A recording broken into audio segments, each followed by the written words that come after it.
भाजप आता नितीन गडकरींचा पत्ता साफ करणार. ज्या नितीन गडकरींना पंतप्रधानाचा चेहरा म्हणून मानलं जात होतं, त्यांनाच आता भाजप साईडला करत आहे. त्यांच्या जागेवरती अमित शाह यांचं नाव पुढं करण्यात आलेलं आहे. मराठी माणसाला कशा प्रकारे मुख्य पदावरून बाजूला केलं जाते हे तुम्हाला आजच्या व्हिडिओमधून समजणार आहे. नितीन गडकरींचं महत्त्व का कमी केलं जातंय, अमित शहांना जास्त महत्त्व का दिलं जातंय, कारण की 20 तारखेपासून लोकसभेतील अधिवेशन चालू होणार आहे आणि त्याच दरम्यान या अधिकृत घोषणा केल्या जाणार आहेत. पण हे सर्व घडण्यापाठीमागं नेमकं कारण काय तेच आपण या व्हिडिओमधून जाणून घेऊ. गेल्या काही वर्षापासून पंतप्रधान नरेंद्र मोदी यांच्यानंतर जर कोणी पंतप्रधान होणार असेल तर त्या व्यक्तीचं नाव पुढे आलं होतं, ते म्हणजे नितीन गडकरी. आता प्रत्येकाने लक्ष देऊन ऐका, कारण की प्रत्येक एक मुद्दा महत्त्वाचा आहे. जेव्हा जेव्हा लोकसभेच्या निवडणुका झाल्या तेव्हा तेव्हा नितीन गडकरी यांचं महत्त्व कशा प्रकारे कमी होत गेलं ते तुम्हाला समजेल. याशिवाय पेट्रोल मिक्स इथेनॉल हा विषय देखील यामध्ये महत्त्वाचा आहे. नितीन गडकरी हे नाव विकासाचं प्रतीक मानलं जात आहे. नागपूरमधून राष्ट्रीय राजकारणामध्ये आलेले नितीन गडकरी यांनी भाजप संघटना उभी करण्यामध्ये महत्त्वाची भूमिका बजावली होती.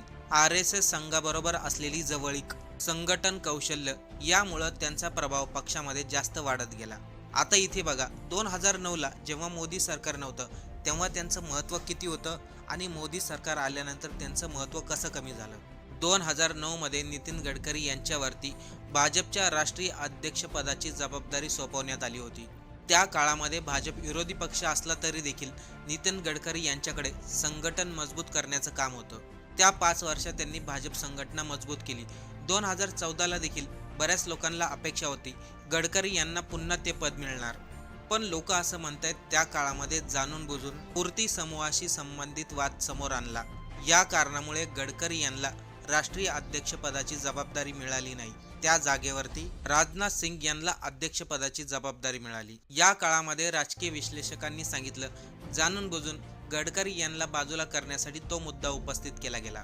मात्र गडकरी यांनी कोणताही उघड संघर्ष न करता आपलं काम चालूच ठेवलं. आता इथून पुढे तर खरं गडकरी यांना कसं साईडलाईन केलं गेलं ते आपल्याला समजेल. बघा, 2014 मध्ये नरेंद्र मोदी यांना पंतप्रधान पदासाठी घोषित करण्यात आलं. आपल्याला सर्वांनाच माहिती आहे 2014 मध्ये भाजपचा ऐतिहासिक विजय झाला. त्यावेळेस नितीन गडकरी यांच्याकडे भरपूर मंत्रिपदं होते, जसं की वाहतूक आणि महामार्ग, जहाज बांधणी, जलसंपदा आणि नदी विकास ही महत्त्वाची खाती त्यांच्याकडे देण्यात आली होती. त्याच काळामध्ये बरीच लोक म्हणू लागले, मग पंतप्रधान मोदी यांच्यानंतर नितीन गडकरीच पंतप्रधान होतील. पण पक्षामधील खरा खेळ तर इथूनच बदलू लागला. 2014 नंतर एक्सप्रेसवे, उड्डाणपूल, बोगदे, बंदरे आणि जलमार्गाच्या प्रकल्पांना गती मिळाली. अनेक वर्षापासून रखडलेली बरीचशी कामं पूर्ण झाली. त्यावेळेस पक्षामधीलच काय, विरोधी लोकांनी देखील गडकरी यांचं कौतुक केलं होतं. त्या काळामध्ये भाजपच्या सरकारमध्ये नितीन गडकरी यांचं खूप वजन मानलं जात होतं. उमेदवाराची निवड करणं, निवडणूक रणनीती, संघातील प्रश्न, पक्षातील प्रश्न या सर्व मुद्द्यावरती त्यांना विशेष महत्त्व दिलं जायचं. नितीन गडकरींबद्दल बोलणारा असा एकही व्यक्ती नव्हता. देशातील प्रत्येक लोक त्यांचं कौतुक करत होते, विरोधी पक्षनेते त्यांचे कौतुक करत होते. पण परिस्थिती तेव्हा बदलली जेव्हा 2019च्या लोकसभेच्या निवडणुका झाल्या. 2019च्या लोकसभेला भाजपचा पुन्हा एकदा प्रचंड बहुमताने विजय झाला. पण त्यावेळेस मात्र दिल्लीतील बदल आणि पक्षामधील बदल स्पष्टपणे दिसू लागले, कारण की त्यावेळेस अमित शाह यांनी केंद्रीय मंत्रिमंडळामध्ये प्रवेश केला आणि त्यांच्याकडे गृहमंत्र्याची जबाबदारी सोपवण्यात आली. गृहमंत्रीपद हे देशातील पंतप्रधान पदानंतर दुसरं महत्त्वाचं पद मानलं जाते. अमित शाह यांच्या हातामध्ये त्यावेळेस सरकार आणि संघटना या दोन्ही ठिकाणी त्यांच्या हातामध्ये मोठी ताकद आली. ज्या ठिकाणी नितीन गडकरी यांना महत्त्व दिलं जायचं त्या ठिकाणी अमित शाह यांना महत्त्व दिलं जाऊ लागलं.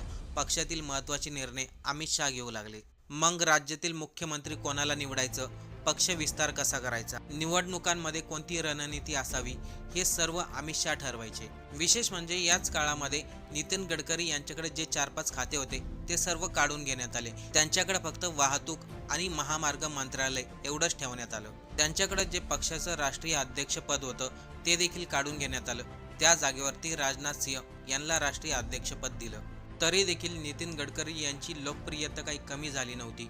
ते आपलं काम करत राहिले, त्यांची लोकप्रियता वाढत राहिली. दुसरीकडे भाजपमध्ये अमित शाह यांचा प्रभाव दिवसांदिवस वाढत होता. जम्मू काश्मीरमधील 370 कलम हटवण्याचा निर्णय, नागरिकत्व कायद्यावरील भूमिका, वेगवेगळ्या राज्यातील निवडणूक रणनीती या सर्वांमध्ये अमित शहाचं सर्वात जास्त महत्त्व येऊ लागलं आणि त्याचा परिणाम असा झाला, दुसऱ्या नेत्यांचं महत्त्व कमी झालं. त्यामध्ये नाव होतं नितीन गडकरी यांचं. त्यानंतर 2022 मध्ये पुन्हा एक घटना घडली. भाजपने पक्षाच्या सर्वोच्च निर्णय प्रक्रिया मानल्या जाणाऱ्या संसदीय मंडळ आणि केंद्रीय निवडणूक समितीची पुनर्रचना केली. यामध्ये मात्र गडकरी यांचं नाव नव्हतं. त्यावेळेस अनेक लोकांनी आश्चर्य व्यक्त केलं.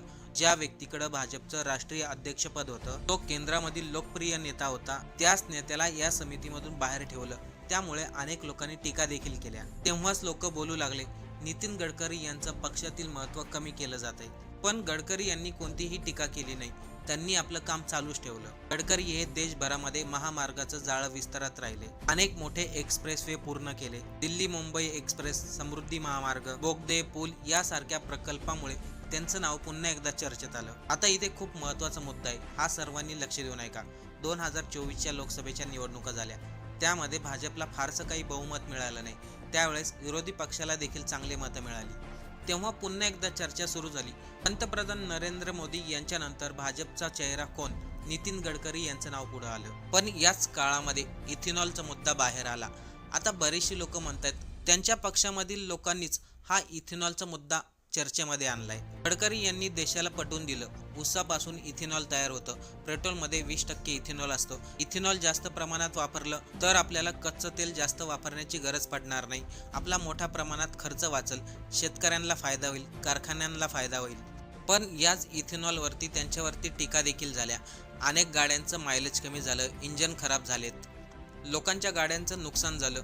त्यामुळे गडकरी यांच्यावरती देखील टीका होऊ लागल्या. इथे काही लोक असंही म्हणू लागले, जाणून बुजून गडकरी यांचं नाव बदनाम करण्यासाठी इथेनॉलचा मुद्दा बाहेर आलाय, जेणेकरून पक्षातील मराठी माणसाची ताकद कमी व्हावी. त्यामुळेच राजकीय विश्लेषक म्हणतायत, नितीन गडकरी यांच्याकडे जे काही मंत्रिपद आहे त्या मंत्रिमंडळामध्ये मोठा बदल होणार आहे. कदाचित गडकरी यांना दुसरं मंत्रिपद दिलं जाऊ शकतं. त्याच दरम्यान चर्चा झाली ती राजनाथ सिंग यांची. देशाचे संरक्षण मंत्री राहिलेत, पक्षाचे माजी राष्ट्राध्यक्ष राहिलेत. पक्षामध्ये त्यांनी अनेक महत्त्वाची भूमिका बजावली. सध्या राजनाथ सिंह यांच्याबद्दल अशी चर्चा होत आहे, त्यांच्याकडे जे सध्या संरक्षण मंत्रिपद आहे ते काढून त्यांना राष्ट्रपती पद दिलं जाऊ शकतो. आता या ठिकाणी बरेचशी लोक म्हणतात, या फक्त चर्चा आहेत, भाजपने अधिकृत घोषणा केलेली नाही. आपल्याला सर्वांनाच माहिती, कोणताही पक्ष अधिकृत घोषणा कधी करत नाही. तो डायरेक्ट निर्णय सांगत असतो कोणाला कोणतं मंत्रिपद दिलं. पण यामध्ये सर्वात जास्त चर्चा झाली ती म्हणजे गृहमंत्री अमित शहा यांची. कारण की आपल्या देशामध्ये पंतप्रधान या पदानंतर गृहमंत्रीपद हे महत्त्वाचं मानलं जातं. पण आता अमित शहा यांना देशाचं उपपंतप्रधान पद दिलं जाणार आहे असं देखील बोललं जातंय. या निर्णयाकडे भविष्यातील नेतृत्वाचा संदेश म्हणून पाहिलं गेलं. म्हणजे इथे एक गोष्ट स्पष्ट होते, जर नरेंद्र मोदी यांच्यानंतर कोणी पंतप्रधान होईल ते म्हणजे अमित शहा. याच दरम्यान अनेक लोकांच्या नावांची चर्चाही झाली, जसं की योगी आदित्यनाथ, महाराष्ट्रामधील मुख्यमंत्री देवेंद्र फडणवीस. पण या नावांची चर्चा पुढे काही झाली नाही. आता आपल्याला काय वाटते, खरंच नितीन गडकरी यांचं मंत्रिपद काढून घेतलं जाईल का? खरंच त्यांचं पक्षामधील महत्त्व कमी झालंय का? पेट्रोल मिक्स इथेनॉलच्या मुद्द्यावरती अचानक एवढ्या मोठ्या प्रमाणामध्ये चर्चा कसं काय होऊ लागली? याच्या पाठीमागे काही राजकीय कारण असू शकतं का?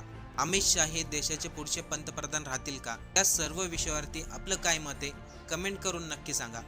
आपण जे काही मुद्दे सांगितलेत ते सर्व राजकीय विश्लेषकांच्या आधारेच सांगितलेले आहेत. आता भाजप याबद्दल अधिकृत घोषणा कधी करेल हे लवकरच आपल्याला समजेल. कारण की 20 तारखेपासून लोकसभेमध्ये अधिवेशन चालू होणार आहे.